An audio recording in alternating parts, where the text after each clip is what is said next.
Am I the meanest? Sure enough. Am I the prettiest? Sure enough. Am I the baddest mofo low down around this town? Sure enough. Well, who am I? Sure enough. Who am I? Sure enough. I can't hear you. Congratulations for being shit. Well done for being shit, and well done for being shit. What was going on there? Where was the teamwork? Where was the spirit? Where was the communication? And what the fuck was going on?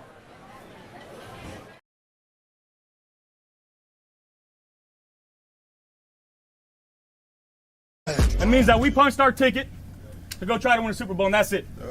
We got one game at a time, starting at 1 o'clock on Sunday. Love y'all, boys. Love you. Love you. I'll go to war with every single one of you, every fucking game, all right? Love you, 1-7. Here we go!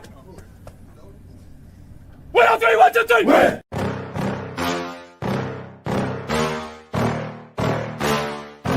Yeah. Please tell me that I can't, that I won't, that I fail, that I'll never make it out, yeah. Please tell me all the bad, never good, fill my head full of every single doubt, yeah. Please say any negative thoughts, I pop off when I hear people say I cannot. I get off to the thought of proving everyone wrong, I won't stop to the top, so you better back off and get lost. I'ma stay loud, stay proud, never running out, never heading south. I'll be spreading out, call it word of mouth, can't put me down, I'll be getting loud. You can have me doubts, not what I'm about, have your fucking clout. If you're raining now, I keep making sound, go another round, bitch I'm legend bound, can't stop me now. You don't wanna fuck with me, a slow burn like a disease. Just tell me that I can and I'll show you things that you couldn't believe. Just tell me that I can. Just tell me that I can. Just tell me that I can. Just tell me that I can. It's showtime. Welcome to Monday Night Uncensored Bills Mafia Edition. I'm your host, Tommy, to the highest degree, to the TOP, from the 313. And by my side is my main man, my Toucan Sam, the one they call the Apex Man, Mr. Mikey. I wish I could say Happy Victory Monday, but I cannot. And Bills Mafia, I wish I could say it to you too, but unfortunately, the Buffalo Bills took that away from us yesterday, and they took it away really bad. Mikey, today has been a whirlwind of just crazy talk and craziness by Bills Mafia, by some of national media out there, by right, by my good friend Scott Blakely. And look, Scott, I get it. Like you're caught up in this circle of bullshit right now. What's going on in Buffalo? I totally get it. And this is what's going to happen. Me and Mikey were talking pregame, and unfortunately, like, you're going to get some clips out there of Josh Allen not seeing some guys open, and guys, yeah, there's a few here and there, but you're also not looking at the whole film breakdown. You're not looking at the you're not actually going and look at the rest of the clips or the all 22 like some of us are doing, or at least have that ability too. So it's not as simple as you think, and I really don't think this offense fits Allen, and we're going to get into a lot tonight, Mikey. So, Mikey, talk to me. Where do we start? Like, really, I feel the frustration. Mm-hmm. I'll say I watched Joe Marino's breakdown today. Mm-hmm. He went through all 12 incompletions. He went through the sacks, and then he went through a few of the defensive things, kind of like, break down like what really happened. Was it really a Josh issue, or is it something else? Right. There was 4 plays that was Josh. Mm-hmm. And really, one of them was really a Josh and a coverage issue. So, I mean, this Josh has lost his dog in him, or Josh isn't doing what he needs to do, or it's broken. And I don't care what anybody says. You just look at the guy. He's not comfortable with what's going on. He doesn't like this offense. Correct. And they are just making him run it the way they see it. And the problem is there's no other way to do it, because they have completely rebuilt this to run this style of offense. There isn't no fix like, okay, let's go back to throw the ball around. There's no way to do that. We don't have the players to do what we want to do. You don't. And tonight, guys, I want you guys to bear with us a little bit because tonight we're going to get to your chats, of course. We always do. You know how we do. So, but tonight we're going to be playing some clips that I got just kind of from different people that I like in the biz talking about what's going on with the Buffalo Bills. We're going to start right now with the dude that I like as far as national media. It's Colin Cowherd. I'm not saying he's perfect. I'm not saying all his takes are right, but I agree with him probably more than most. So let's start with that, and then we'll get to your comments. Don't worry, we will catch up. I promise you. So here we go with the first one, and let's get it started. I won't play the whole thing, Mikey, but like I said, I'll play a little bit of it. So let's go ahead and get into that. All right. I got nothing against Sean McDermott, but the Bills are 2-3 in their last 5 games. Blowout loss to Miami and loss to Atlanta. Right now, they have the same amount of wins as San Francisco that's running out of players and only one more than Carolina. And here's my thing with Sean McDermott. Something's always leaking, and it takes him an entire offseason to figure it out. You don't have an offseason. You're wasting Josh Allen's prime. The running game took years to solve. Now the passing game, well, I have to wait until next year to solve it? I mean, Justin Herbert doesn't have his tackles or his number one running back, and Jim Harbaugh's got him in a 3-game winning streak. Their offensive line is atrocious. 3-game winning streak. San Francisco has Mac Jones quarterbacking. The receivers aren't healthy. Where's Ayuk? Where's Ricky Pearsall? Mac Jones yesterday went 33 of 39.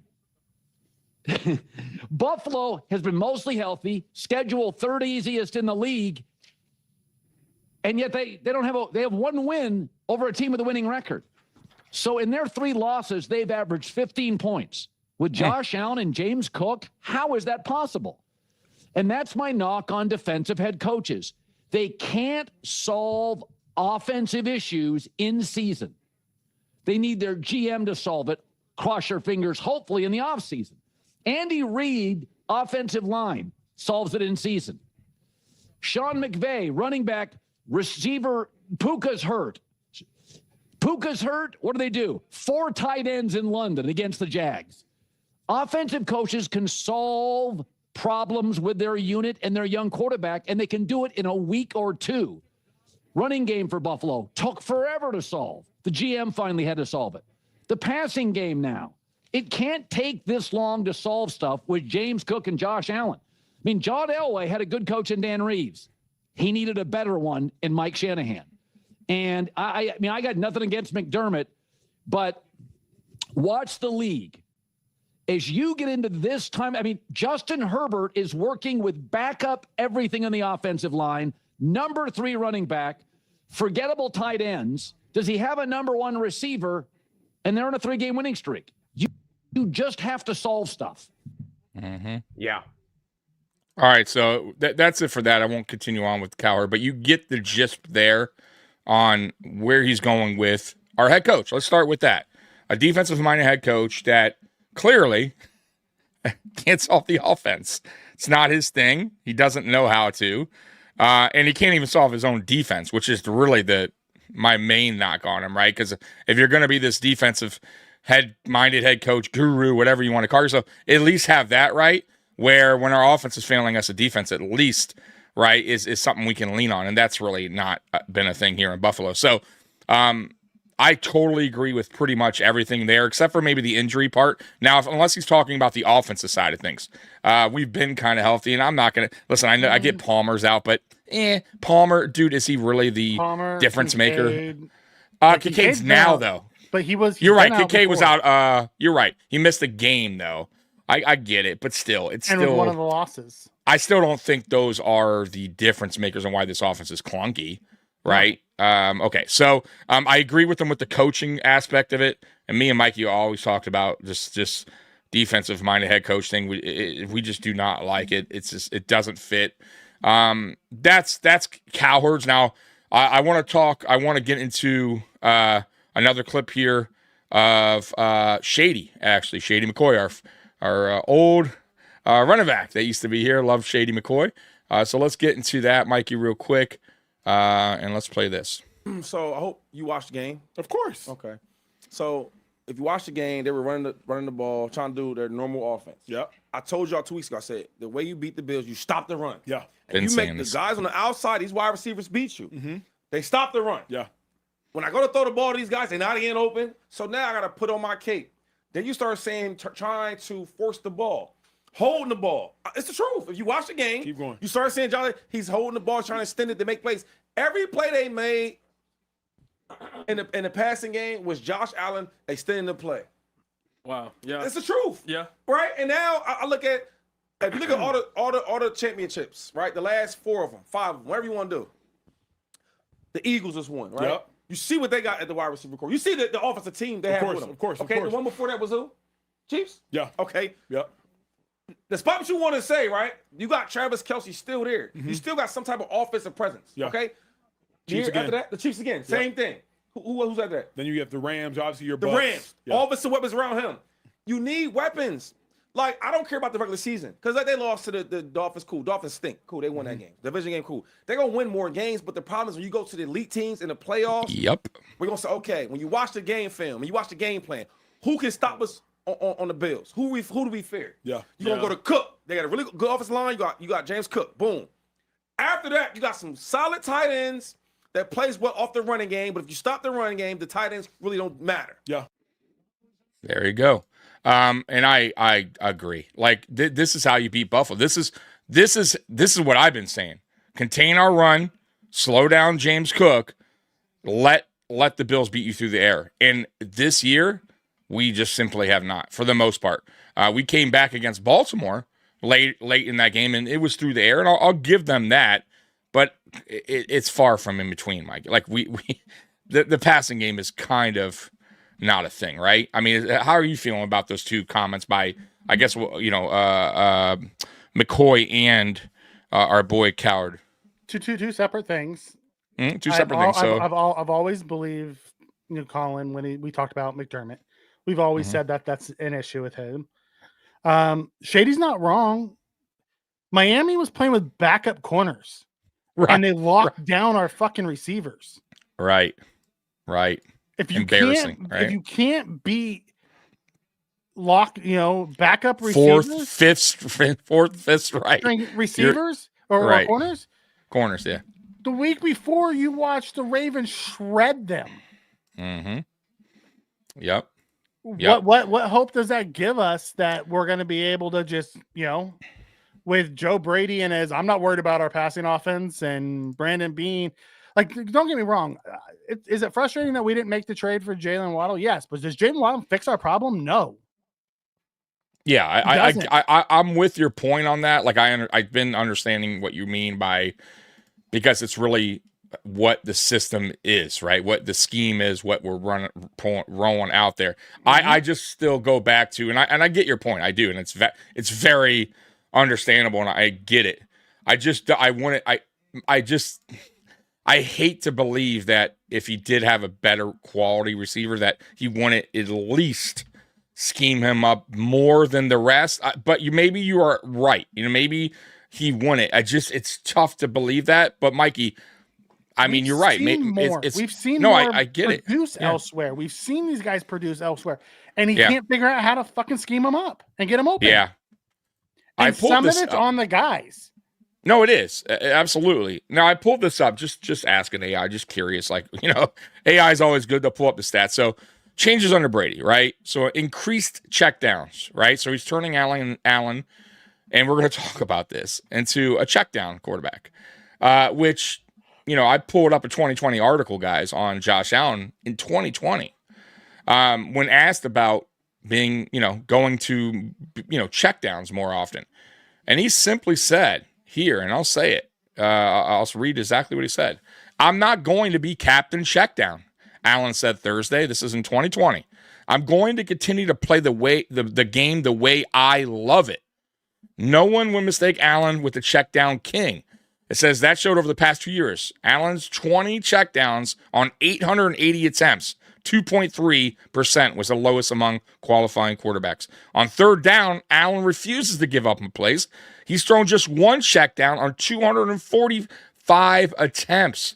That's just not what Allen, he says it right there. It's not it's not what he likes to do. It's not how he loves, that's not what he does. The way he loves to play the game is he loves to throw the ball downfield, right? He loves to make plays. But under Brady, increased checkdowns, running back involvement, reduced deep ball. The offense has completely taken the deep ball away from Allen.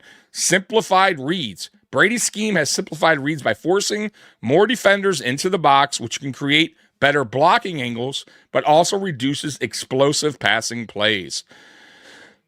Decline in deep ball attempts. Allen's percentage of throws over 20 yards has decreased, and the deep ball has been largely removed from the offense. So you're seeing it here. These are facts. I mean, I don't need to pull it up to know this, but I wanted you guys to see this.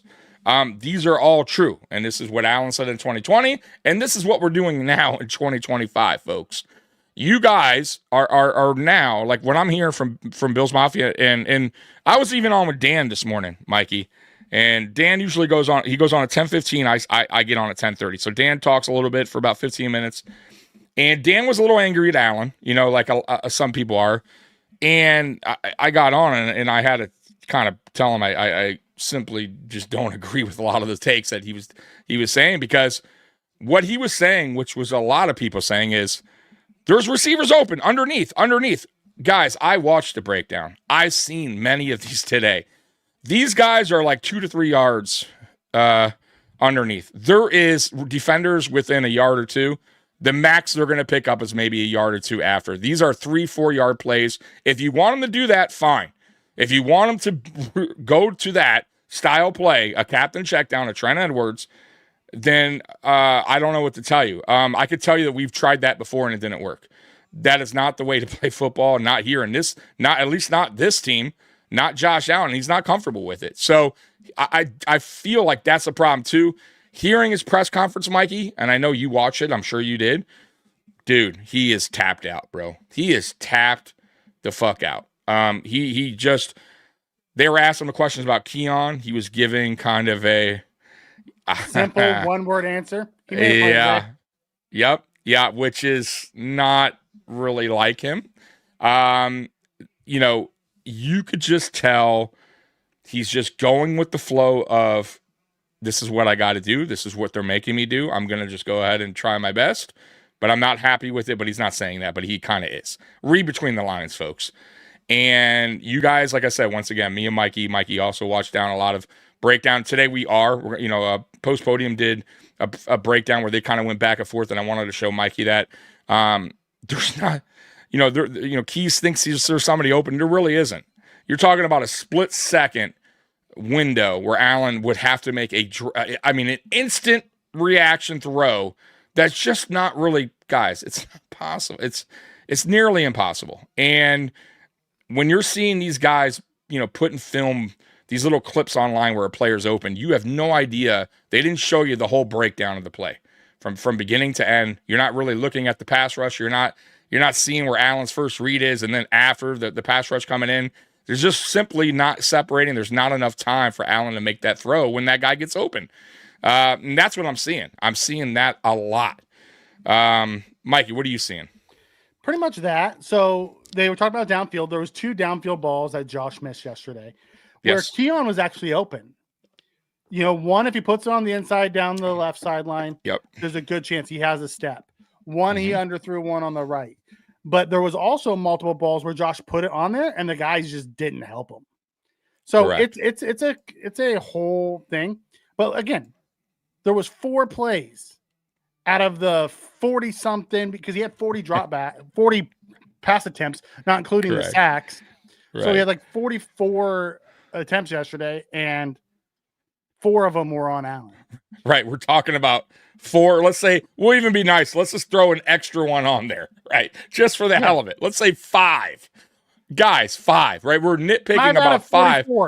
Right. So what are we talking about here, guys? Like, you understand what I mean? So we're going to play another one. This is the breakdown. This is an interesting one. This is Keys and Aramis breaking down a play. Now, this is not too long, but I wanted your guys, you guys in the chat, if you missed this, if you missed Post Podium, to watch this, and I wanted Mikey's opinion on it as well. So let's get to this. And Mikey, This is the thing I don't agree with Keys on, and Aramis doesn't either. So let's go ahead and break this down real quick. Snap speed. Not sure. Can you see that, Mikey? Yeah, I can see it. Okay. Now, first and foremost, there's a bunch of stuff happening here. If you look at, you have what? Shakir, you have Samuel and Keon Coleman out right. And you have, I think that's Knox it's either Knox or Kincaid up top. So now you got that's Kincaid up top. Kincaid up top. Now you have Ty Johnson in motion. He goes back. Look at David Edwards. He doesn't know what he's doing. David Edwards, like, what are you seeing? Now what he's doing is he's telling the slide to the left because he knows the blitz is coming from the left. This is zone. So pick up his ear. Now look at Keon Coleman right there. At the bottom. I'm sorry. Look at Shakir. It's right here. Right there. Yep. Josh Allen's looking. He's not looking there yet. But he's not right here. This is third. See, the stick is 3rd and 7. If you would have hit, he's 4 yards Kincaid from the stick here on the right, on the exactly, move. and he's not even looking back at Allen. No, Kincaid can get the pocket's collapsing. But by that time, to the left, he's looking at Shakir now. Now So you'll Shakir's see when got to Aramis breaks it down. He breaks it down much shit. better. Now, if you look here, I think his first read was Samuel down at the Dolphin logo. Okay, I believe that's where he was looking first. So that's his deep to close. So let's back this up a little bit. it's a mesh route. That's not his first read. First read on the mesh is the underneath. Yeah, he's looking at. That's what I think he's doing now. These are for the love of the game routes. Kincaid saying, "I got it. Give me the ball." He didn't even really give this play a chance. That's what I'm saying. That's my point. How do you give it a chance? Look at the two guys crashing on him. What you're saying, right? But he'll go back and look again. It's different when they do a different angle. You'll see it. Open. Well, the different angle tells a bigger story. Because if you look at Coleman here, Coleman is drawing this. I think this is the safety here. Either that's safety or that's that linebacker we were just talking about. So here's what we have to look at. Let's get to the tight copy here because this is really what this you guys is a much better this angle. This is the important part. Okay, so I mean I just from the standpoint of what's causing Josh to break down. These are the things that are causing Josh to break down. You got your running back coming back in to block, and your running back is going to be the guy that's taking on Matthew Judon. Okay. And on the other side here, you got Bradley Chubb, who is just going to straight bull rush Deion Dawkins right into the lap of Josh Allen, right? So here it is. Let's get all this motion stuff out there. And absolutely does, by the way. Yep. Way too much motion. Absolutely too much. I'm like, what's going on? Right? Because I mean, like here's the deception too. Before the play snaps, watch 11 follow Keon Coleman to throw off Josh Allen to make him think that it's man coverage, and then watch what 11 does after the ball snapped. He's following him around like it's man.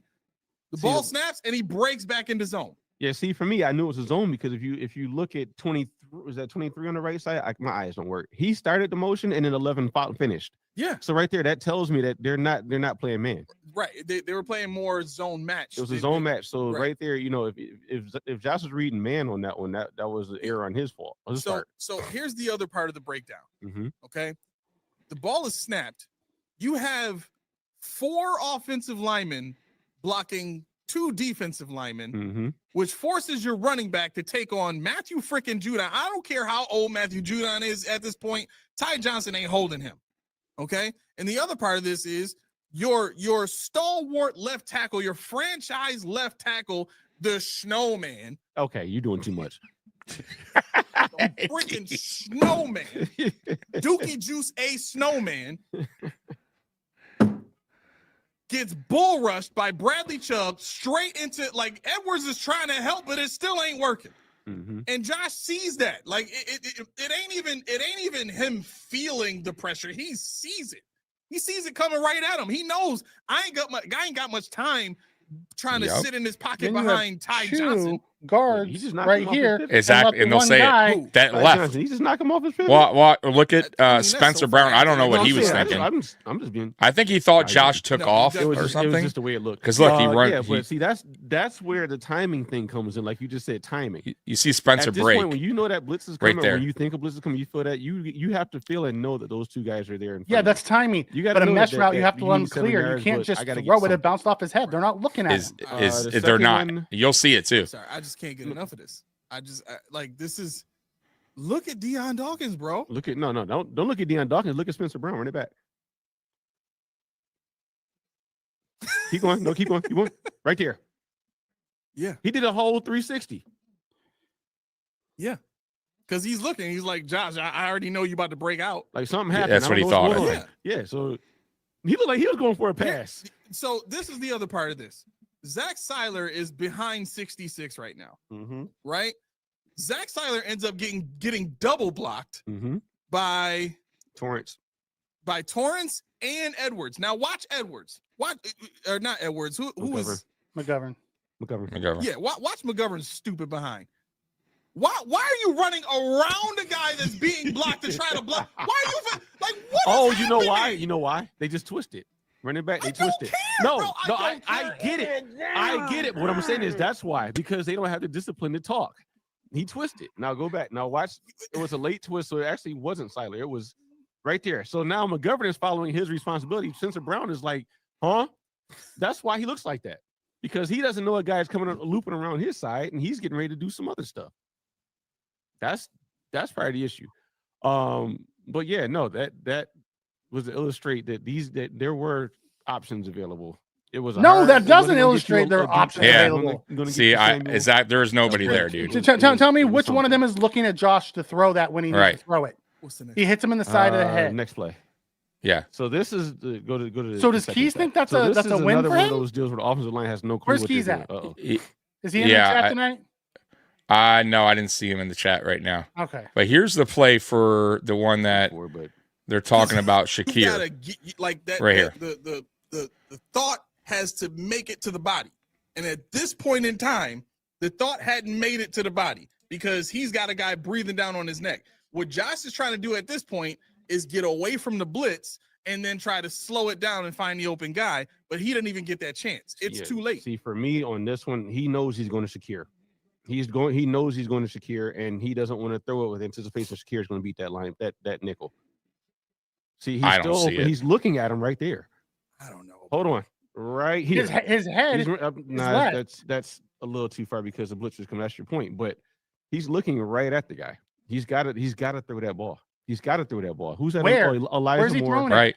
Whatever. That was on the other side of the field. I'm not I don't Where see it exactly either. is he Here throwing was- it? That was you had to throw that ball there in that little soft zone. Worst case incompletion. You can't take that sack No, there. worst case is interception, bro. Worst case is interception. Exactly.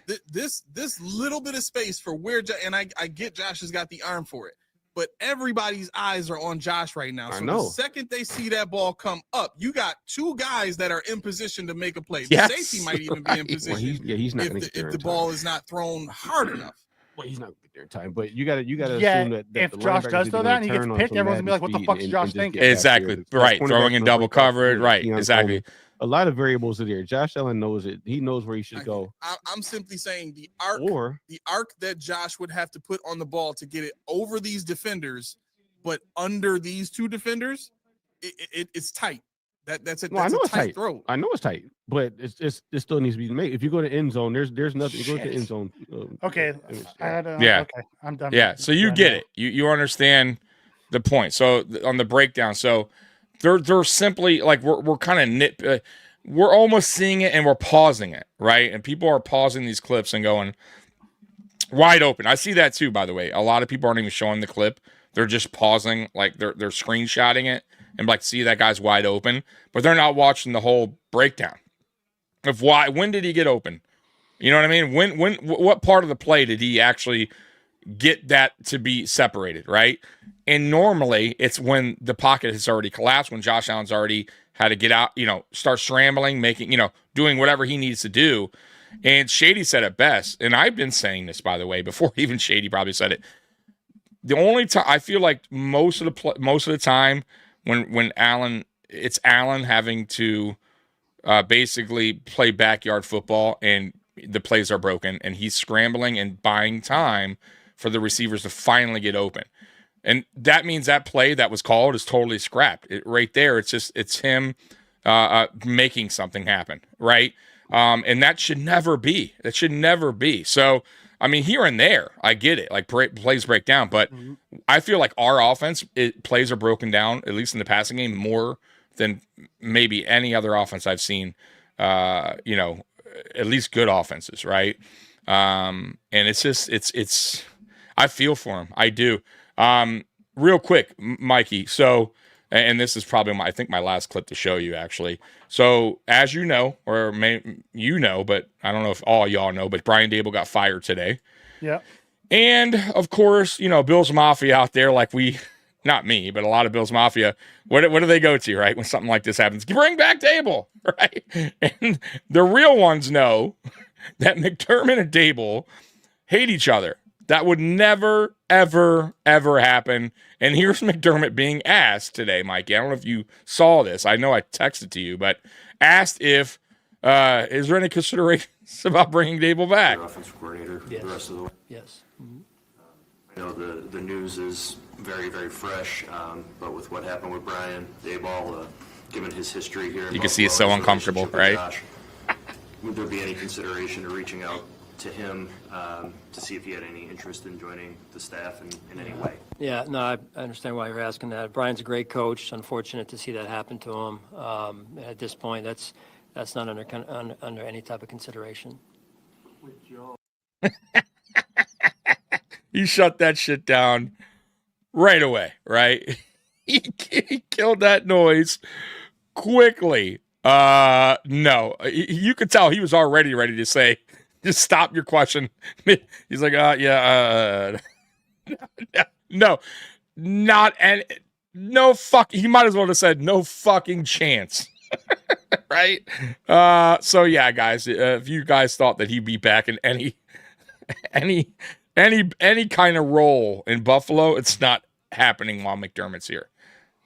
Nathan wasn't stealing them or trying to make him look bad. There was two sides of the story. Keys. Oh, those are my guys, by the way. Keys felt one way. Armas felt another way. Tommy was just showing the two sides. That's all. Not trying to make anyone look bad. Well, Nathan hates me, by the way. And I don't know if you're still here, Nathan, but Nathan doesn't like me. I don't know why.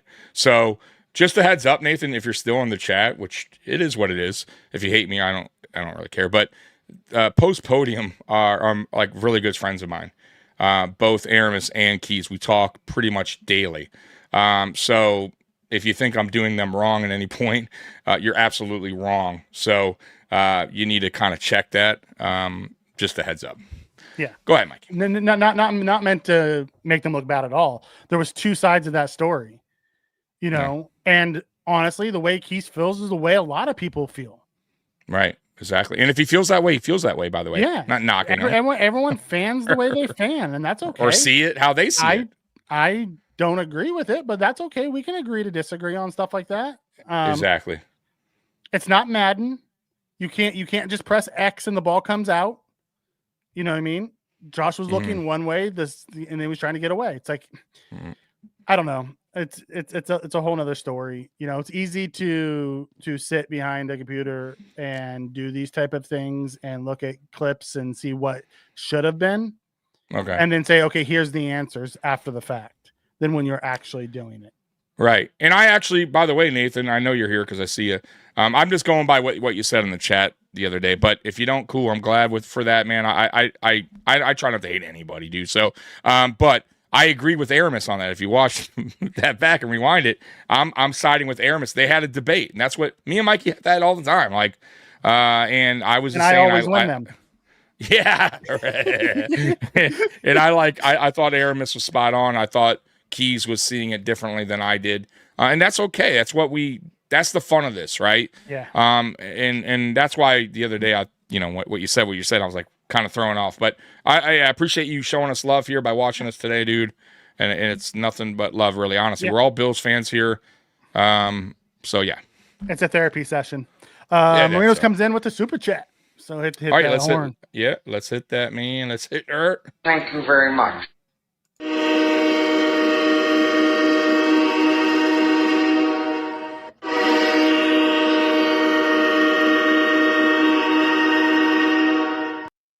Appreciate that, man. Yeah.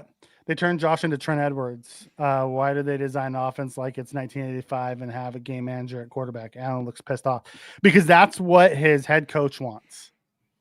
It's the reason why McDermott and Dable don't like each other. McDermott's wanted this style of offense since the outset, and Dable told him kick rocks out of his room. Exactly. And yeah, the trend. We really, if we're turning this offense into a Trent Edwards offense, then we're in a lot of trouble. And Nathan, just a heads up, and we'll get off the subject. Never seen you use a pod use another pod. That's absolutely totally false. It's all over. They do that all the time. They pull up a clip and they talk about people talking about a subject. Happens all the time, dude. So that's completely false. So, but if that's how you see it, that's how you see it, brother.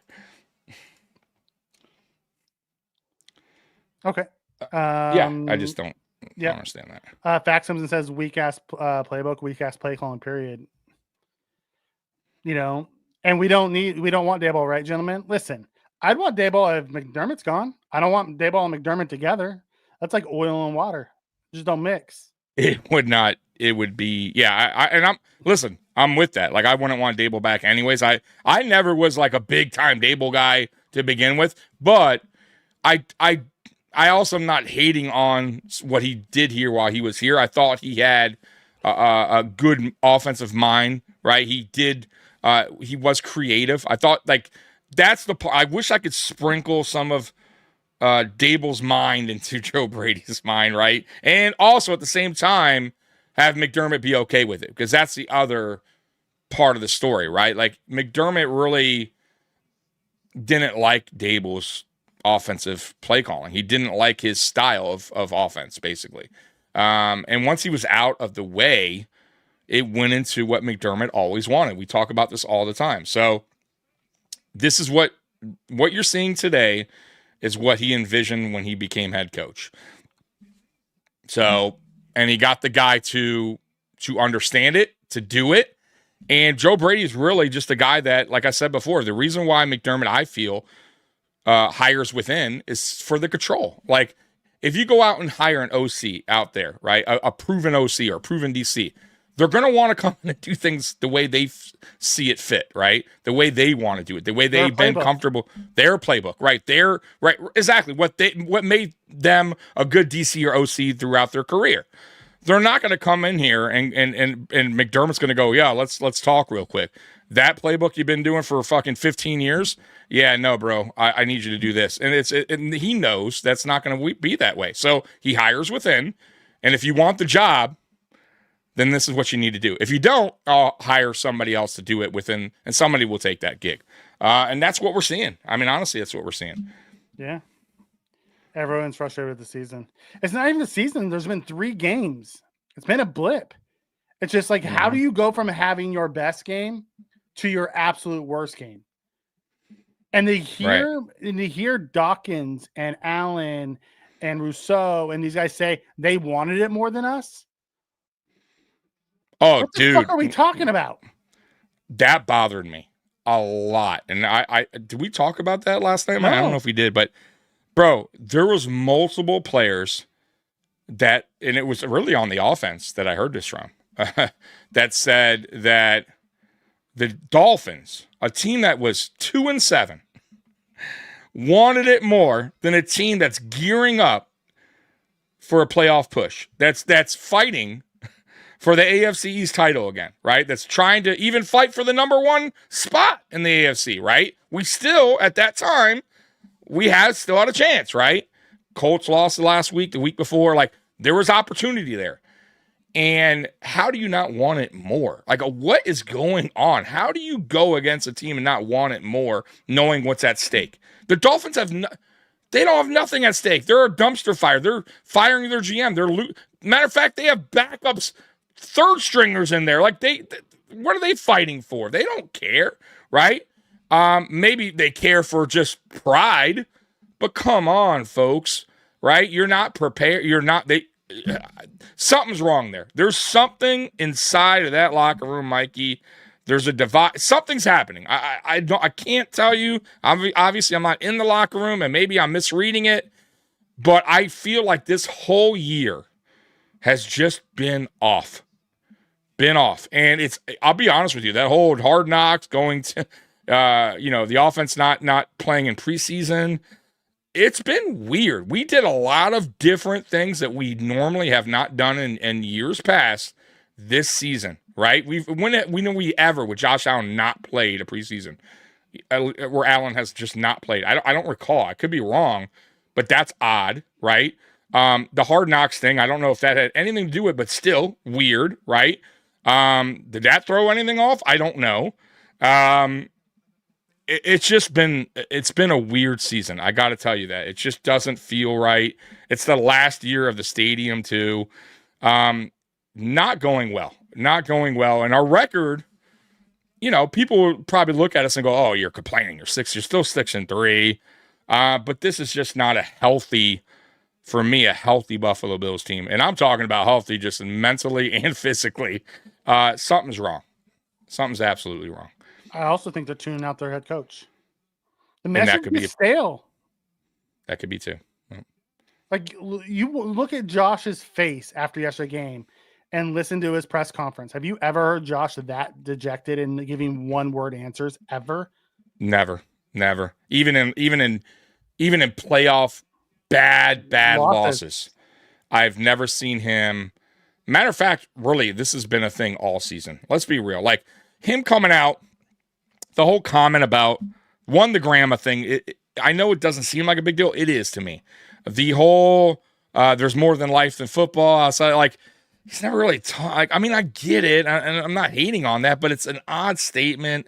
It's almost like he's saying, I can't even hey, if it happens, it doesn't.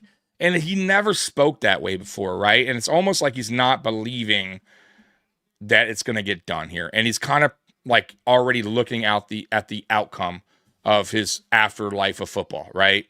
And that's sad. I feel for I didn't read that into it. I did. There was the question wasn't even football related. It was about his marriage. No, I get that. I get that. I get that. His Scotty Scheffler take to where it's like, I need to stop worrying so much about this because I can't control it. He can't control them bringing in wide receivers. No. It's not his call. He can't control how the offense is called. He can't control who's scheming up the playbook. Well, I get that. Control where the assets go. You think he was going to say, "Oh, let's go spend, most of our assets on defense"? Yeah. You think that's Josh's call? Nah, exactly. Oh, and real quick, Mike, I don't know if you saw the news.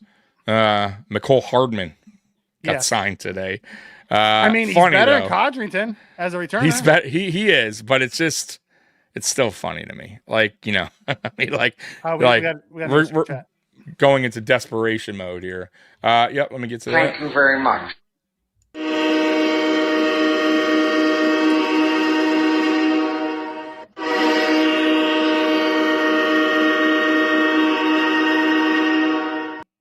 Thank you. Appreciate that, man. Thanks, Kat. We have another one right after this. It says our team played very well since the last 5 minutes of Baltimore game. I agree. Tommy thinks him off. They do. They just the whole thing. The offense is very clunky, and it has been all year. We don't throw to our running backs at all anymore. No, we went away from that. It's we tried to go back to this 13 personnel and. Because they want to run the ball, because that's all they care about is running the ball.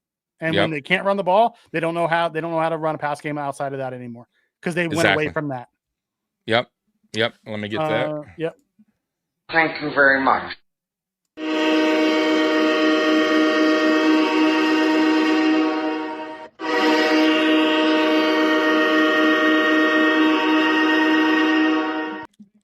Appreciate that, Marino's legacy. Yeah, it says Kelly and Reed ran quick slants for 10 yards. Where's the normal 3 to 5 steps and just throw a normal pass? They destroy Allen's gunslinger confidence. They've put him in a box and said, okay, this is what we want you to do. Right. right? They put him in a box and until they realize that their offense is going to work. Then it's like, okay, go save us. Right. They put him in a box and expect him to step outside when we're already fucked in the game, right? When he hasn't done it the whole game, and now you just make something happen, right? And it doesn't work that way. Sometimes you can't just make it click like that. And that's another problem too, right? Like we talk about like running backs. You know how they always say like running backs need touches to kind of get in the flow of a game. Well, I feel like that's the way for quarterbacks as well, especially right? Josh. And that's why exactly, and that's why sometimes me and Mikey go get Josh going early with some quick hits, right? Get him in the flow of things, right? And dude, it just seems like saying like if you're not ever giving opportunities for him to throw deeper or everything's underneath. When he does throw deep, first of all, he's probably not going to feel as confident doing it. He's barely done it, right? He doesn't, and I want to say this too. He doesn't trust his weapons. I'm going to be dead honest with you, and that's another problem. When we see guys open and we're like, ugh, right? The problem is if he's not going to these guys enough, meaning they're not schemed up enough in the offense where they're only getting a few targets a game. How's Allen ever going to build chemistry with any of these guys?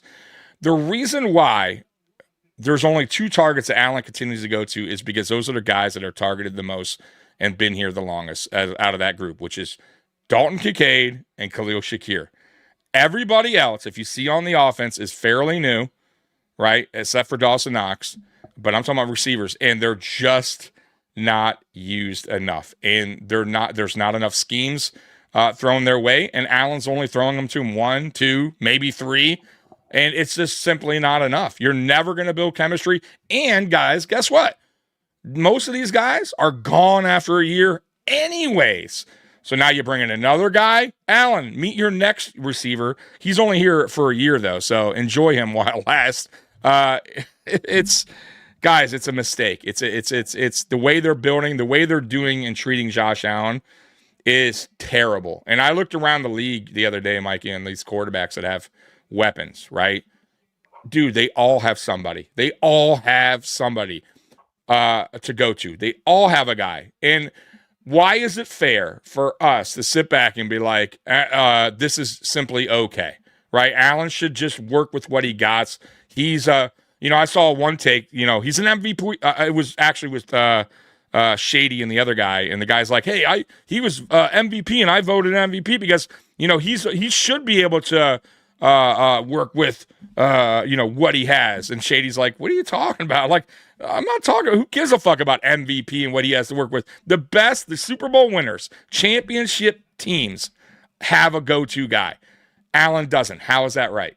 That you would not win like that. And he's like, yeah. And he agreed because it's the truth.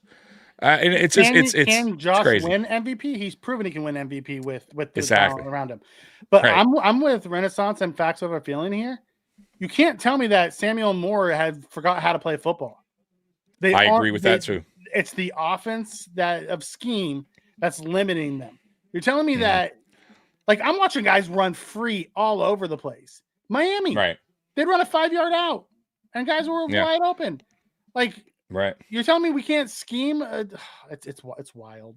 Like, I don't get it. Why it has to be so fucking difficult to unless Josh is throwing a 2-yard check down, which he did a bunch yesterday, and they got tackled right away. There was no yak. Yep. By the way, I want to send before we continue on, I want to thank everyone right now who's on with us live. Billy D. Williams, what's up, man? I've seen you around before. Tailgater Sandra, obviously, Scott. Appreciate all y'all for coming in, Nathan. Even you, Nathan, Jose, all y'all. Thank you for giving us opportunity week in, week out on these podcasts, man. We appreciate y'all. It's all love, man. Yeah. Tailgater comes in and says you got a Super Bowl legend. Can't be any worse than what we got now. You would think. Yeah. And you know what too? I find people doing, and it's funny to me. People are searching for answers this year on Allen, and really, like, it's crazy. Like, to me, like, oh, he's married, and now he since he's gotten married, he's been terrible, or You know, since he's doing these we heard that commercials, and he's not taking it like, guys, this has nothing to do with it. We're telling you, or at least we're trying to tell you, right, what the problem is here, right? And I showed you an article, or I told you an article from 2020. This is not what Allen likes to do. He's not comfortable with being a check down type quarterback. He's not comfortable in this system. He's doing the system because that's what's being told and asked. And he can't just simply go, fuck it, I'm going to change every play at the line. We're going deep, baby. Like, it's just simply, he's not what he's going to do. He's not Peyton Manning. He doesn't have that voice. I wish he did, Mikey. I do. Because I don't think the greats like a Manning or a Brady, I'm just saying, Allen's not like that. Allen's he's at least what we've seen so far since his career. The guy's a team guy. He's going to do what the coaches ask him. I don't think Peyton Manning would ever have a coach or coordinator just come in and change things the way he wants. He needs to be more of an asshole. He needs to be exactly my point. I need Josh to become more of an asshole. I need him to be an asshole. Yeah. Mo says Bean's got to go. Here's the problem. Unless McDermott goes, it doesn't matter who we bring in after Bean. Guys. Exactly. McDermott is the one calling the shots. Bean's going out and getting guys that McDermott wants. Yeah. Letting Bean go and keeping Sean McDermott does us no good. The next guy that comes in or gets promoted from within because they're going to want to keep it the same style because that's what McDermott wants isn't going to change the fact that we're not going to go draft wide receivers. We're going to draft defense. Right. And we're going to spend our money on defense, and it's not going to work. And, Mikey, who decides to let Bean go? Let's be real here, right? Whose decision would it really ultimately be? I'm just saying. Technically, it's Pagula. The Pagulas, but who would really be? Sean's the one who hired Bean. Correct. And has final say of the 53. Exactly. So who would be the one going to Pagula saying, time to hey, let him go. Yeah, it's not. He's not seeing eye to eye with me, Pagula. He's the one that brung in Bean. Trust me when I tell you, it's not going to be the other way around. And I wish it was. And I'm going to tell you right now, just like how we see other players leave here and we check on them to see how they played on other teams, just to see if it was us or them. It's going to be the same when if Bean ever does get let go here. He's going to get a job ASAP, and we're going to see real quick on how he does on another team. And we'll see then. We'll judge it then. Of the year, right. So, Tailgater comes in and says, "Letting Diggs go was a mistake." No, it wasn't a mistake. Diggs had to go. Yeah, that relationship not replacing Diggs was the mistake. That's correct. Great point, Mike. Down that I like. That is right. That is how you should look at that. The skill set should have been replaced. Absolutely. Instead of going, Allen's good enough to make anything work. Let's just go cheap and let's just sign these guys who are a bunch of 2s and 3s and let Allen figure it out. That was the ultimate letdown. It's simply not right. Mm-hmm. Yeah, no bones. Diggs forced his way out. He did. He didn't want to be here anymore. And that relationship between him and McDermott, because it wasn't an Allen and Diggs thing, it simply could not be repaired. And there's a reason why they lost money because of that, right? Mm-hmm. They simply could not repair it. So they rather have eaten a lot of the contract just to let him go. That's how fucked up the relationship was. Because Diggs was still a good player. Of course we would love Diggs here, like the player, right? But it would have never worked out. That relationship was strained. The personalities. Yeah, it was. And by the way, and I see that with Keon and McDermott starting to happen slowly. It's building up to that. It's not slowly. It's already happening. It's happening. Yeah, but I mean, it's going to eventually get to a point where they'll probably move on from Keon because I don't see it getting better. I'll be honest with you. I wouldn't be surprised if he's gone this offseason. That's what I mean. Just like A.D. Mitchell was gone for Indy when it didn't work. I would not be surprised to see Keon gone. Yep. This offseason. Yeah, I wouldn't either. Yeah, listen, it's wild, and this is what McDermott wants, and McDermott gets what McDermott wants. He's an ego guy. He pretends he plays it off like he's not. Right. Yeah. But he is. And he's, by the way, too, if you notice this year, guys, he is doing what he loves to do best, throwing people under the bus. He has thrown Joe Brady. And listen, I'm not saying Joe Brady doesn't kind of deserve a little bit of it. He did but it again today. He did it again today. That relationship there is already starting to sour. And the good thing for Brady, at least, is he's already kind of built somewhat of a good reputation where I think he's still, even if fired, he'll get an opportunity somewhere else. So I don't think it's like, oh, he's fired, he's not going to get it. Like Babbage, for instance. I think if Babbage gets fired, he's not going to get another DC job. He might get another job. He'll get a position, right? Job but he won't But he won't be a defensive coordinator. I think. Not right away. Look at Ken. He was an up and coming young coach. Up and coming, but I'm talking about right away. Even Ken Dorsey, who got fired because he was still considered a smart guy, considered around the league, got an OC job right away. Failed at it in Cleveland. But my point is he still got a job right away as an OC. So I do think Brady, I think he probably gets it too. He doesn't. If he's fired, he has options. You know what I'm saying? Babbage, I don't think has options. She would have to go back to a position role. Yeah, no, I'm with you on that. It's a weird year for the NFL. It's a wild year for the NFL right now. It really is. Marino with another one. Thank you. Dang. Appreciate that. Let me hit Thank that you real very quick. much. I think you just want to hear that train horn, man, because we need it.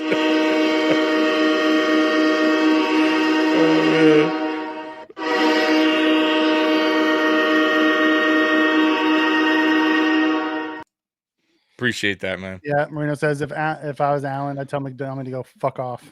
Go no huddle 5 wide receivers and let this offense cook. Can you imagine, right? Just freaking James Lofton. Just for like a drive, right? Not even a drive, just for a quarter. No, but I'm just saying, like, even a drive would be funny. Like they're Brady's calling plays at Allen, and Allen's like, I can't hear it. Guys, we're just the whole drive. All of a sudden, Allen, like Manning used to send, like the coach would send a player in, and Manning would send him out and call in another player. But that's the difference. They would send out the three tight end set, and Allen would kick the 3 tight ends off and bring in 3 receivers and run 5 wides. Right. See, I don't know that's what I meant about when we talked earlier about Allen. He's a great quarterback, obviously, right? He good dude, great guy, but I think he's too nice. I think he's too, a yes man when it comes to what the coaches want from him. Mm-hmm. And you kind of, like you said a second ago, you kind of got to be a little bit of, I wish he'd be a little bit of an asshole. And just saying, bro, this is bullshit. Like, this is not what I want to do. I'm not comfortable with this, right? Let me run some plays here. You know what I mean? Like, I wish Allen would just eventually take that step forward because, throughout his life, really, right? Allen has struggled to get what he needs to be, right? Get his name out there. Notice, like, he knows how it is, right? He got where he is because he put that work in, right?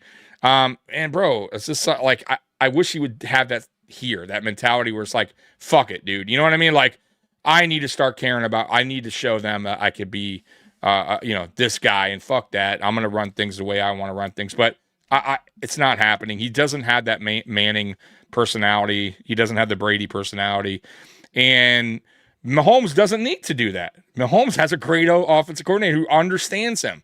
So there's a big difference, right? Mahomes goes to him and asks him, "What do you want to run?" Exactly. How do we do this? You know what I mean? They feed off each other beautifully. They do. But right. He's also got an offensive-minded head coach who understands. He lived with McNabb and Vic and all those type of guys. So by the time he got to Pat, it's like he knows how to bring the best out of Pat. Correct. The best out of him and not take away things that he's good that makes him special. And say what you want about Daboll, and I didn't like all his play calls, but he got the best out of Josh. Absolutely, he did. He understood what Josh liked to do, meaning he understood the things that Josh Allen was comfortable with, that Josh Allen loved to do, that made him happy, that made him more comfortable. And he schemed things up to fit Allen's style of play. What Brady's doing, and McDermott and Brady, whatever you want to call it, because I think they both are involved in this, they want to transform Allen into a certain type of quarterback. And we've known this, guys. He did this back in 2020, was it 2024 when he was trying, or 2023 when he was forcing Allen not to really be a running quarterback, stay in the pocket a lot longer, right? And you could tell Allen even then was like the Dorsey offense. Yes, but the year before Dorsey was letting him be free. They drafted Kincaid. Correct. And they wanted to go to the bigger personnel. 12 personnel. Yep. And not have Josh running, not have Josh has always said, let me get hit early, gets me into the flow of the game. And we don't do any quarterback runs anymore. No. We pretty much, the only type of runs he does is scrambles. Or when he decides, or tush push. Very rare you see a play that's designed for him to you don't see run. The quarterback powers anymore.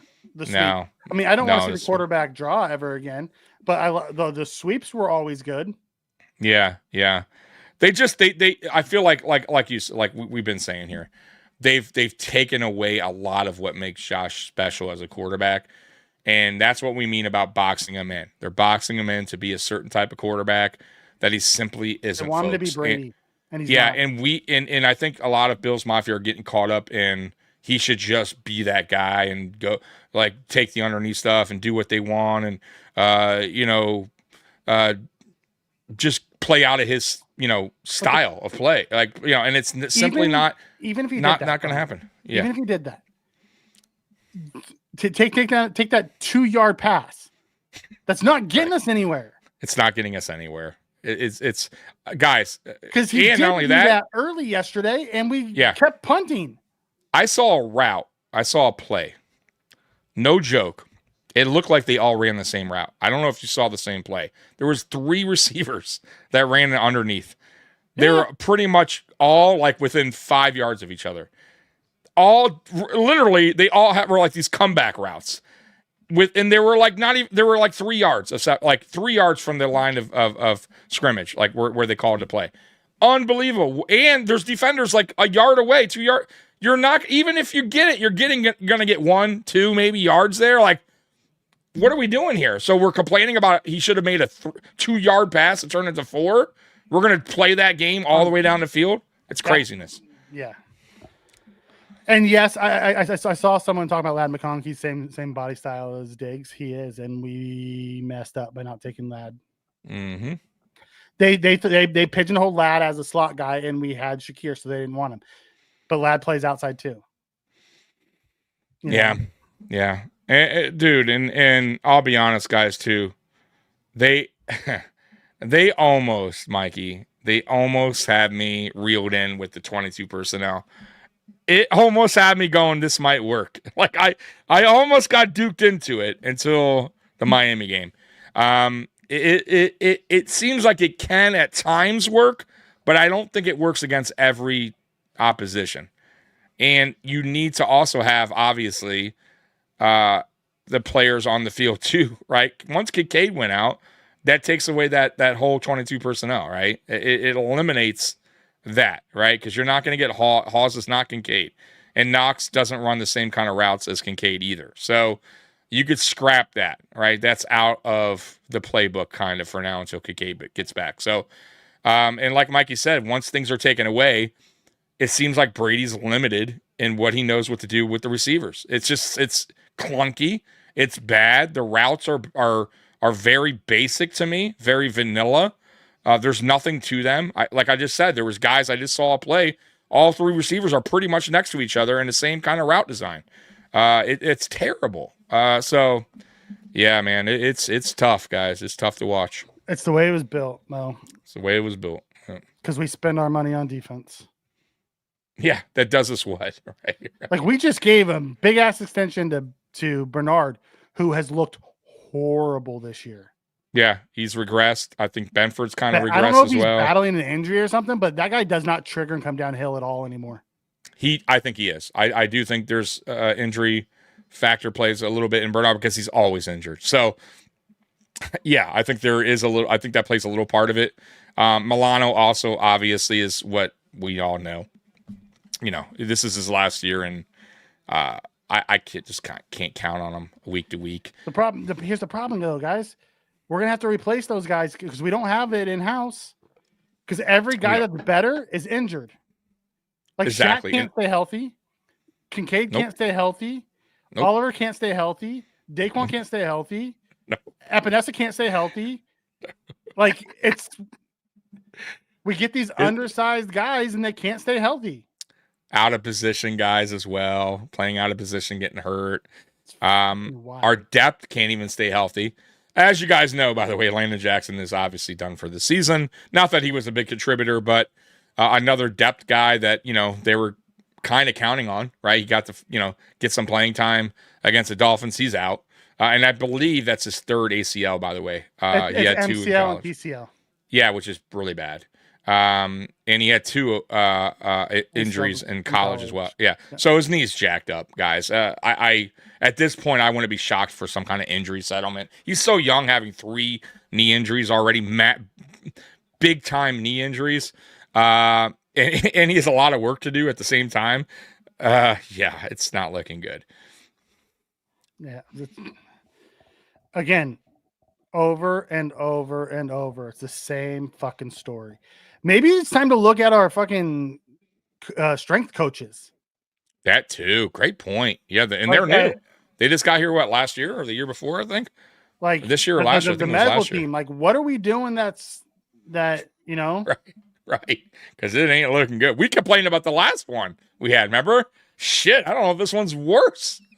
It may be. Yeah, Buffalo, man. He's not going to do that. That's not who Josh is. Josh has talked about it. His dad taught him when he was younger.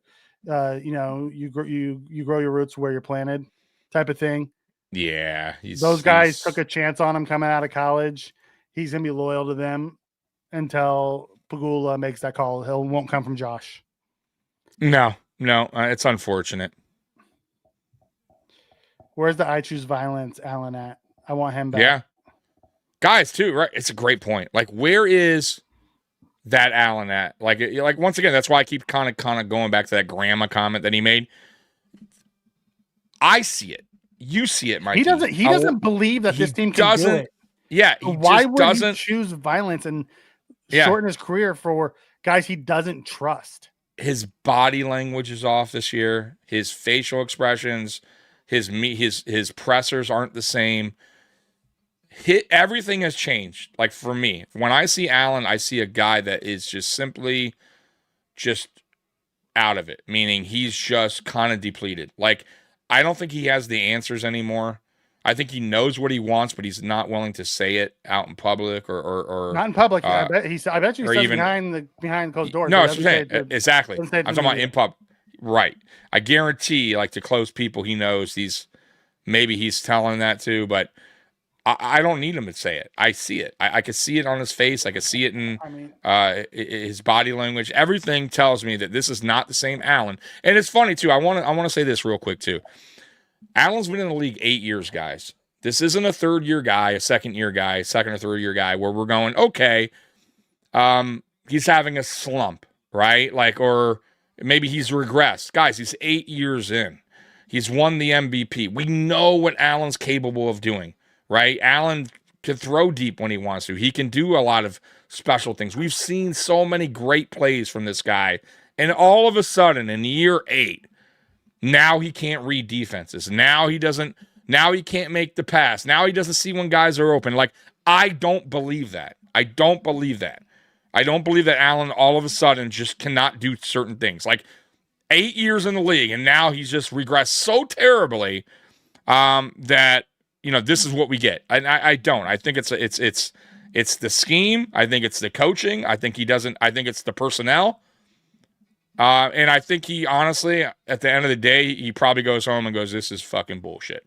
I look around the league. I look at Mahomes. I look at all these other quarterbacks. Even fucking Dak Prescott has options. Even Tua has Waddle. They all have somebody they can count on. And you're gonna give me these guys.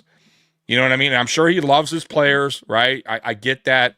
But the truth be told, he understands what talent is, and they just simply are not providing him with it. Going back to what Mo says here, Bill's always let Josh's favorite weapons walk from the previous year. Josh said it after the Patriots game. they still miss Mac.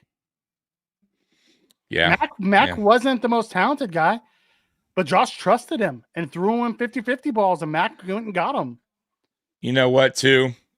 Mac Hollins, because Josh isn't really that guy, too, and maybe he needs to be.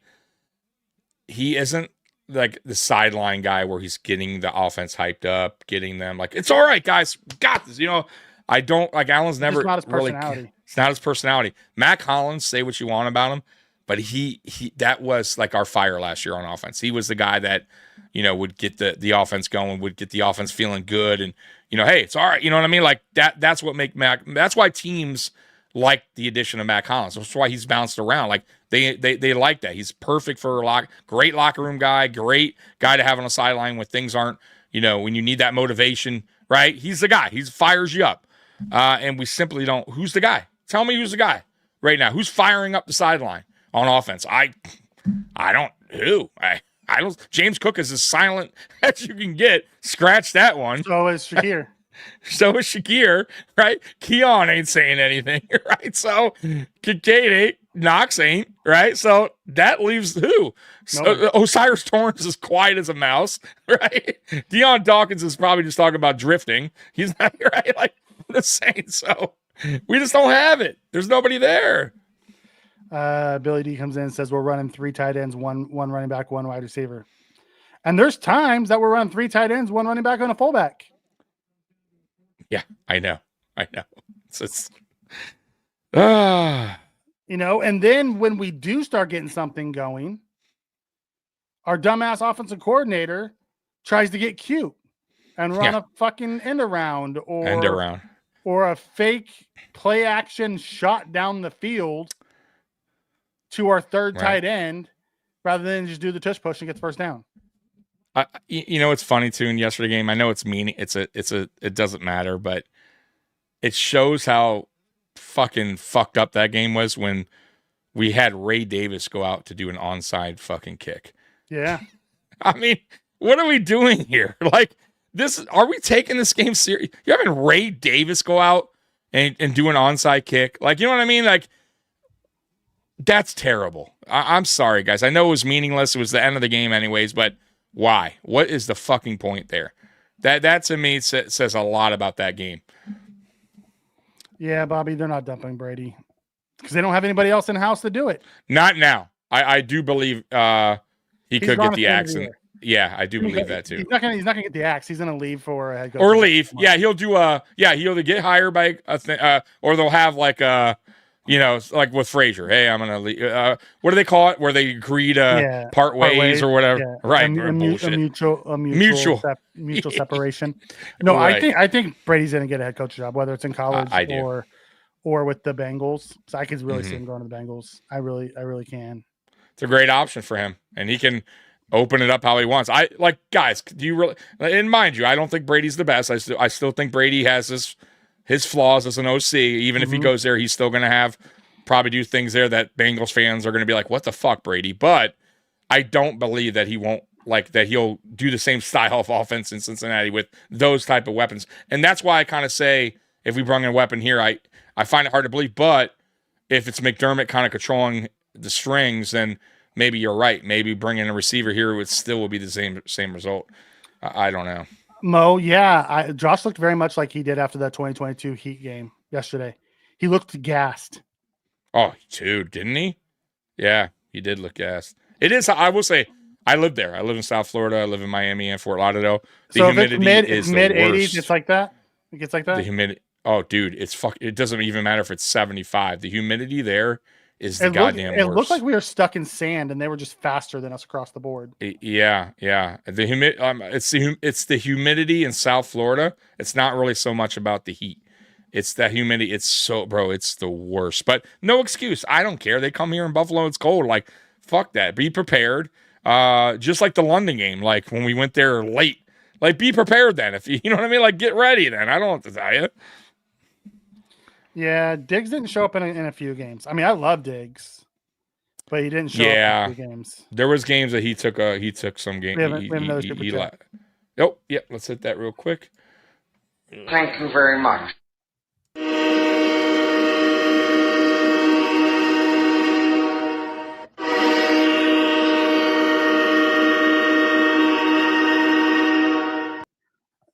Marino comes in and says, in the 13-second game after the Hill scored TD, Allen wasn't even phased. He turned to his teammates and said, "We got this."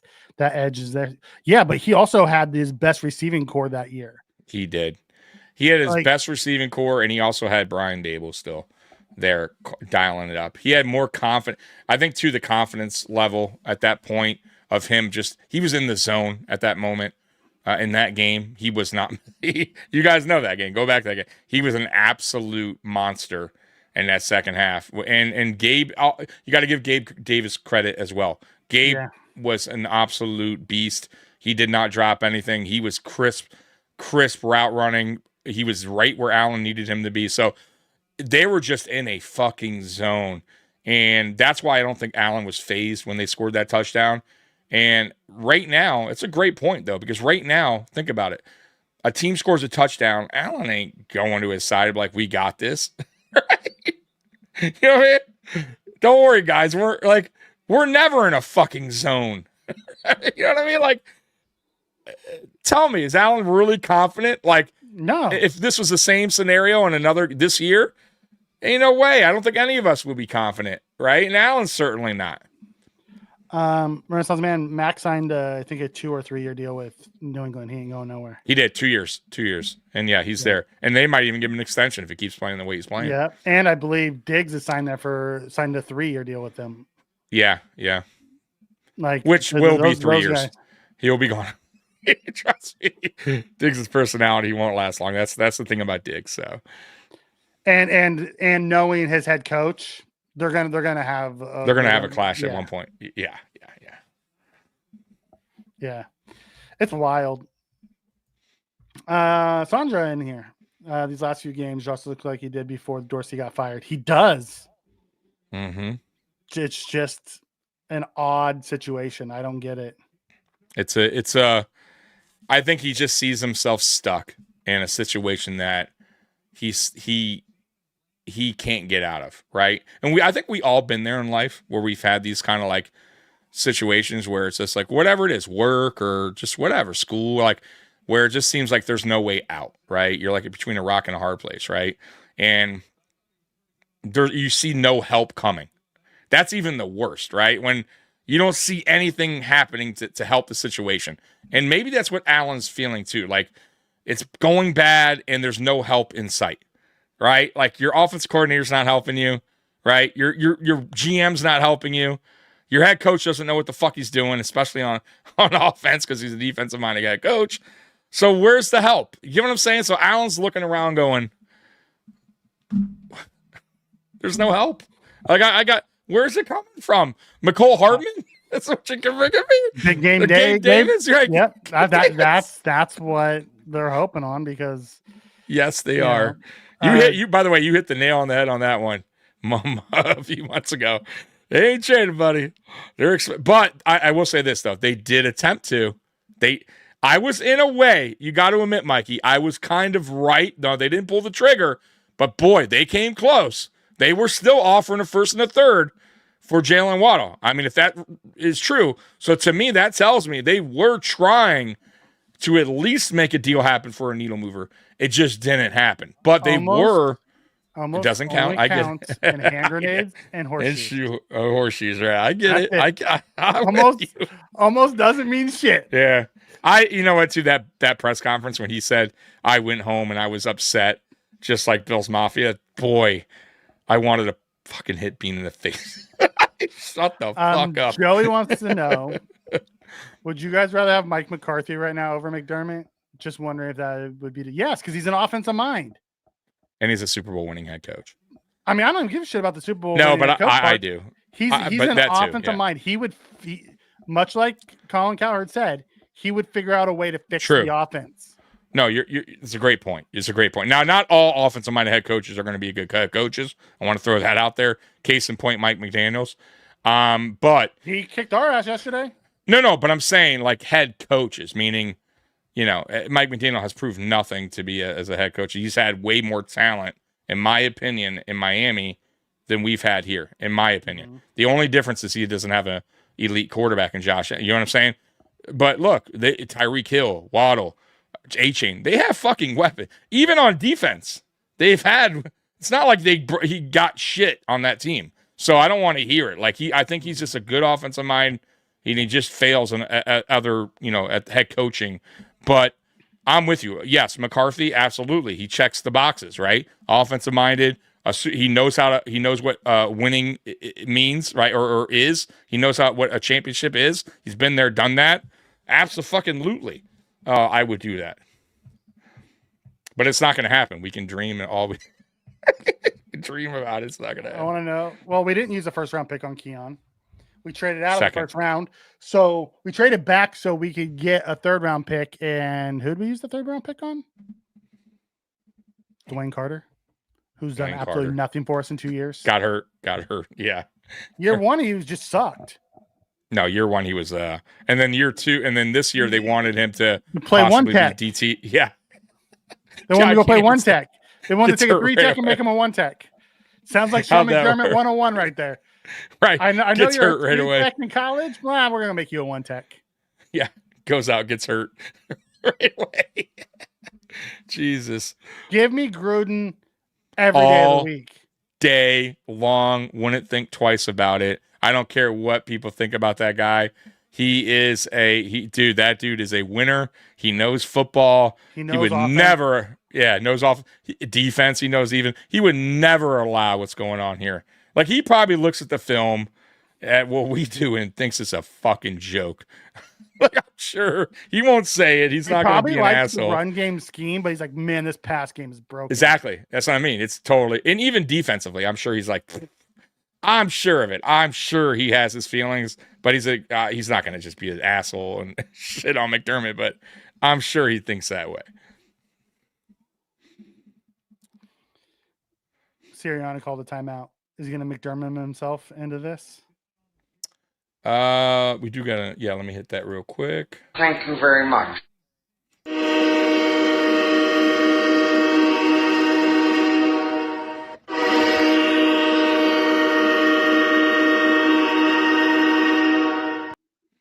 Oh, and he came up short on the field. Appreciate that, Marino's legacy. Did he? Oh, it's brutal. What's your opinion on Terry Pegula? On what Terry Pegula thinks about all of this? He's obviously not stupid. I think he is happy with where we're at as a franchise from where we had come. And he is perfectly content until after next year because he's not firing these guys until after the stadium opens. Tommy's talked about it. He's not back to the future in that photo. Right. Yeah, it's not disappearing. Matter of fact, I almost could see that photo being blown up, being somewhere in the stadium on the side of a wall. Like, you know how they have the hallway photos when you walk through? They have some type of jumbo photos of Allen or Brandon Bean. Like, I promise you, because that's a big deal of the stadium, they're probably going to have a photo with Pegula and them standing with the fucking shovels. And that's not going to be taken down anytime soon. My opinion is this. It's real simple. He has got a winning team because no matter what, we can't say this is not a winning team. It's still a winning team technically. We go to the playoffs every year under McDermott, since McDermott's pretty much been here except for 1 year, but let's just say every year pretty much. He's selling merchandise. He's selling out stadiums. They got the new stadium coming, which is probably already sold out. And you're right. He's not stupid because he knows that money's being generated, and the Buffalo Bills, he's making so much money on this team that he's not willing. For him, it's not a big deal. Like, for him, there's certain owners I feel like that are really truly like invested in a Super Bowl. Like, now, yes, it's about money, but for them, there is certain owners out there that they just, like Mark Cuban, for instance. Like, he was an owner that just wanted a championship really, really bad. He's going to do everything it took to make sure the right guys were there, right? To build a championship. And I don't know if Pegula, his outlook is like that. He says, I think at the end of each season, he looks at it as, hey, we're a winning team. I'm making money. I'm happy. Let's move on. Let's go on to next season. And this is what you get. I mean, and that's why he's not going to let go of McDermott anytime soon. And once again, I don't care if it was McDermott or anybody else, because anyone else would have still been a winning team with Josh Allen. It could have been Rex Ryan here who got lucky and got Josh Allen. We still would have been a 10, 11, 12 win team. And Rex Ryan probably would still be here because you're winning. That's all he cares about, right? Championships, totally different story. I think he And wants one, but I don't think it matters. Yeah, but it's not. He's not driven enough, I think, to make that decision of firing the head coach.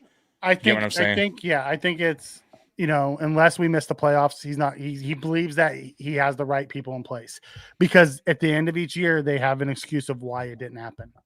Right. Yep. If our team could just be healthy, Yeah,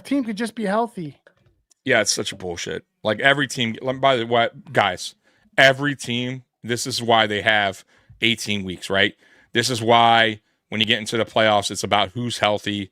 They do this on purpose. Like, this is why the NFL is the NFL. They understand this, right? That's the whole, everybody can look great on paper week 1, teams, that is, right? But boy, get to week 18.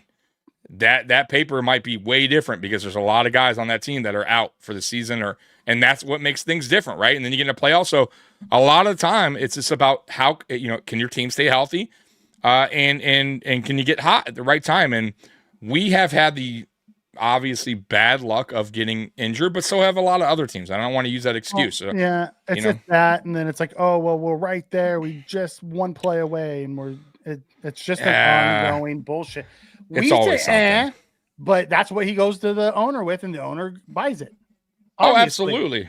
And I don't even know if the owner's asking him though. Get what I'm saying? Like, I don't think the owner's even going, "What happened?" Like, sure do you really? I don't think so.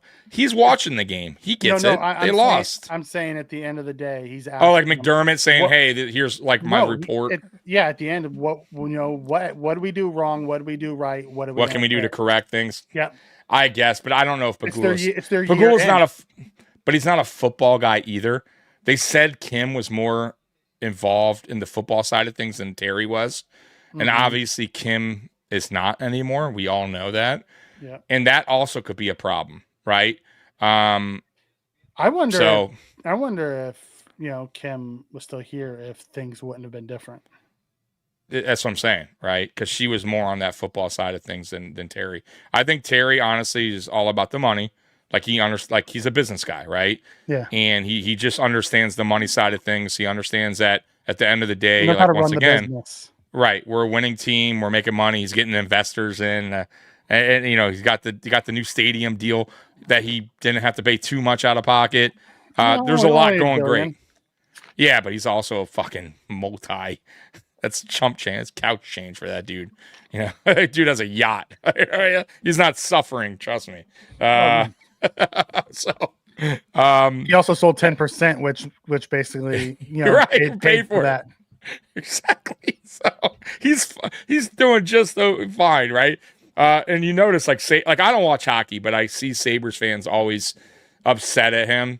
And he could care a lot. Like, that tells me right there, right? He doesn't know he's just not a sports guy. And for him, I think he just kind of stumbled upon McDermott, and they happened to get Allen, and it's been a winning team. And he's not going to change it. Like, for me, like, I don't see him, you know what I mean? I think he's content with this, and I feel like that a lot of Bills Mafia too, when now I do see that's changing a little bit. I don't know if you noticed, Mikey, but a lot of the McDermott, who are we going to get? We can't fire. I do see that change a little bit. I'm starting to see people get off the McDermott train now that we're really on his train. Yeah, that we're going, hey, no, we can't fire. Look what he's done, right? Like, I think it's slowly the tide is turning. And you're I think 9. fans are How fucking slow does it need to go for you? Yeah, exactly. For me, I jumped off a while ago, but we were done after the 13 seconds.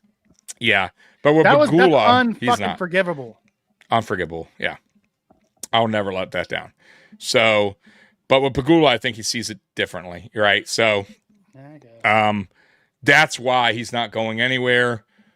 I would see Bean going somewhere before I see McDermott going. I think McDermott is in full control. I don't think either one of them are going anywhere. I don't either, but I'm saying if we're one to go, it would be Bean before McDermott, in my opinion. That's a mistake because if I had to keep one, I'd keep Bean over McDermott. Me too. I think I absolutely agree with that. We're an hour 30 minutes in. I do want to get the stock up, stock down, and then we'll get out of here in a minute. Okay. I did want to. Matthew. Oh, sorry. Go ahead. If you're gonna take calls tonight. Oh no, not tonight, man. I'm sorry, Matthew. We'll do it next Monday. Yeah, next Monday. For sure. Yeah, we'll do it next Monday. I do want to. Real quick, midseason grades. I wanted to get to. Yeah, why not? They're quick.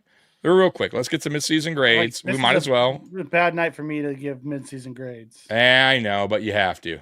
All right, here we go. Midseason grades, and you can run it quick. You don't need to break it down, right? So quarterback, go ahead. A minus. By the way, this is Buffalo Lowdown on their opinion. All right, I'll give Josh an A minus. I'm good with that. You're good with that? I'll give him a B plus, and it's not really his fault, but I'm going to go B plus because he's a prisoner of the moment, and he's really not much. He's a prisoner of what's around him. What's around him? Sorry, yeah. Running back A plus. James Cook an A plus. The other two a C. True. If you're doing running backs, right? I agree with that. So, but they're just saying running back, which they should include the whole crew. I'm gonna go. I'm gonna say a B because James Cook's an A plus. The other two are C's. Yeah, I'm gonna go B minus because they're terrible this year. I've gotten nothing from both backups, and they're not even using them in the passing game. Which is, be honest with you, Mikey, it's not even their fault. Like if they're not being utilized, and you know what I mean. Like, what do we expect then? But they're used in the run game. D plus is nice.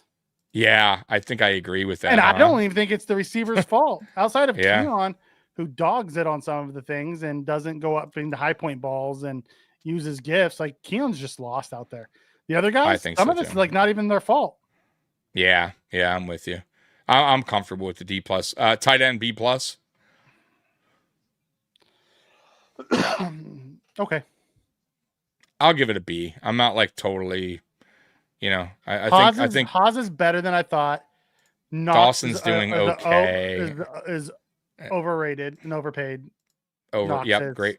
He is. He really is. Kincaid is fantastic when he's healthy, but he's never healthy. Correct. Which, yeah, offensive line B plus. See, I would say B minus. They've regressed this year badly. Yeah, I'm with you. And you just showed with our Triple P podcast, right, how badly they regressed. Them getting used. Yeah, you can't do that. I'll be nice. I'll just say B because I think there's games where they show up, but they haven't been super consistent. I don't think they've been bad, like terrible at any point. But I think there has been some. They were hot shit. Yeah, there's been some letdowns. They were shit buckets. They were shit buckets. Yeah, defensive grades. Defensive line B plus. Yeah, I'm going to B plus. They've been good this year. Yeah, with as many injuries as we've had on the defensive line, they've still been good. They've been better than expected. I'll give them a B, because we have injuries already too, and there's been guys that have been out. Epinesa, though he's coming around. With 2 practice squad defensive tackles. The Hoyt injury, I think is man, that really hurts, bro. But I get what you're saying. Yeah, the one guy we signed to, Mathis. I mean, God damn, dude. Phillip and Mathis are both practice squad guys that shouldn't be playing, but no, they shouldn't because we don't have anybody else. Linebacker C minus. No, D. They've been bad. I'll say D outside plus. Of Shaq. Outside of Shaq, they've been real bad this year. Yeah, I'm with you. I'll go D plus. I'm a nice guy. Cornerback B. Yeah, I'm going B. Since Max has come back, they've done well. I don't think it's been too bad. Yeah, they haven't given up a lot of big plays. They've gotten better week over week. C plus on safety. I think that's went up a little bit. Overall, yes, C plus on the season. But since Rapp has left, I would say they're more of a B. I'm with you. I'm going to go B minus for now because I want to see it if it continues on. Like be consistent. But I'm with you. And I think it could get better. Me so too. I'm going to go B minus on this one. Next one, special team C minus. I'm going to go D on this one. Yeah, I think I'm with terrible. They have. I mean, not the god awful, but they've been pretty bad. All right, and we'll get to coaching because it's not on there. Head coach. And we'll just get to OC and DC after. C on head coaching. Offensive coordinator, OC. B minus. On OC? Overall, I'll say because yes. we are still number one, which is shockingly, I cannot believe. I'll game go is stupid good. It's our pass game. Yeah, that's it. I'm gonna go. Would you give it C plus? No, C I give plus? it B minus. B minus. I'm gonna go C. I feel like he's not understanding the talent he has in the room and not using them. NFL's rigged. It could be. Yeah, I know a lot of people say that. I don't believe that though. And then defensive coordinator. I guess is it Babbage anymore? I mean, I don't know who it is anymore. So I guess we'll include Babbage and McDermott in this conversation. I think it's gotten a little better through the weeks. It's still not great. The run defense is putrid. It's terrible. We're undersized, and we have undersized linebackers, and they get moved out of the way, and then and we're playing, like fucking Cam Lewis was playing corner. He came down into A gap and whiffed on a fucking tackle that went for a 60-yard touchdown run. Yeah, I'll say C. So overall, Buffalo Bills right now, midseason grade as a whole. B minus. I'll go B minus only because they're 6-3. Outside of that, though, it's borderline C plus. I'm going to be honest with you guys. I do even the wins. Some of the wins are kind of ugly. So no way we lose to Miami. We do when your players don't give two shits, and they came out and said they don't care. Yep. Last one of the night, Mikey, that I got to get to, and it's a stock up, stock down. You can agree or disagree, guys, in the chat. If there's a stock up, stock down that you want to include in this, go ahead and put it in the chat. All right, Mikey, here we go. And this is Bill's Wire, my favorite silent co-host. Stock up, Josh Allen. What do you think? I say he's neutral. He was coming off a stock up where he was like. I'm gonna say neutral on this one. I want to say down. I want to say up, but okay. Disagree with them on that one. Stock down, James Cook. No, I wouldn't give James Cook a stock down. It's not his fault. They only gave him 13 touches. I agree. I would say neutral on that as well. Yeah. Stock up Cole Bishop. I'll say yes. That's accurate. Stock down Bills defense. Bills run defense. Their overall defense actually was pretty good until the last half of the fourth quarter. Yeah, I'm still gonna give them. I agree with this, and that's fine. You can stock down. Though. No, I'm just. The reason why is, Baltimore held them to 6 points in Miami, same place. And Baltimore's defense isn't that great. Yeah, but Baltimore's defense also didn't have to be on the field very much because their offense did whatever the fuck they wanted, and our offense left our defense just chilling out there. I agree with that, but either way, I'm 175 yards, 174. I know that some of those came late, but it's still no excuse. You still don't want to let a running back run 174 on you, regardless if it's late or not in the game. That's bullshit. Keon Coleman stock up. Go fucking. Yeah, they can go to he got a bullshit touchdown at the end. He actually dropped another one that was a tip pass. He should have gotten that. And I don't know. I saw 2 or 3 things there when I watched back that he was just jogging out there. Didn't even run the route. It was a passing play. Yeah. Didn't even run the route. Just jogged it. Yeah, he's just not. Yeah, Why the fuck is he on the field? Stock down Kincaid, and I don't agree because he got hurt. Injury. Yeah, I'm not with that. So stock down because of his injury. Yeah, because the injury, but not the play. I'll say just I would keep it neutral because it just stock down. The injury stock down for sure. Joe Brady. Absolutely, Joe Brady deserves a stock down. Who else, guys? Who else? Stock up, stock down. Stock up. I'll say. Coaching staff as a whole. Front office. Yeah. Cole Bishop. I'll say another week he did good. Stock up for him. I thought Max. I thought Max was stock up. He did. He rebounded well. He rebounded well. Like those are the things that he has to learn, and we knew he was going to have those types. But I thought stock up was Max. That's a good one. Yeah. Joey Bosa and Groot were both stock up. They were really good. Yeah, I'm concerned about Bosa's hand injury though. Not having your ability to have your hand right is not good. So I don't know. It looks bad. Like if he's in it looked like a cast almost. So Renaissance, we see that good. Different, brother. Cam Lewis is stock down. Cam Lewis is strictly responsible for that 60-yard touchdown run. Had him in the A gap, him versus H.A., and he tried to arm tackle him, and H.A. ran right through it. Yeah, I thought he made a couple plays in the game. I was like, okay, but overall he gave up some monster play. Yeah, he gave up some monster runs. So, and he was part of that. Poor tackling. So, you got to put him on stock down just I because love of that alone. this. Stock down to James Cook agent. Should have been paid $18 million a year. I like it, Joey. It's a good one. Right. Yeah. And we were complaining about the 15. Good Lord. No. Well, guys, we'll get to the Real Men of Genius and we're going to get out of here. So, man, it sucks tonight, man, but this was a night where we needed to just let it all out and you know, and just talk about what's going wrong and what's, I guess, going right. There's not a lot going right. But I think that this season, once again, it's not over, folks. Okay. I get it. We're down. But if you're a true Bills Mafia, if you're truly, you know, love this team, you're going to stay with the ship. Right. And it's, if it sinks, which it probably will, we'll go down with it.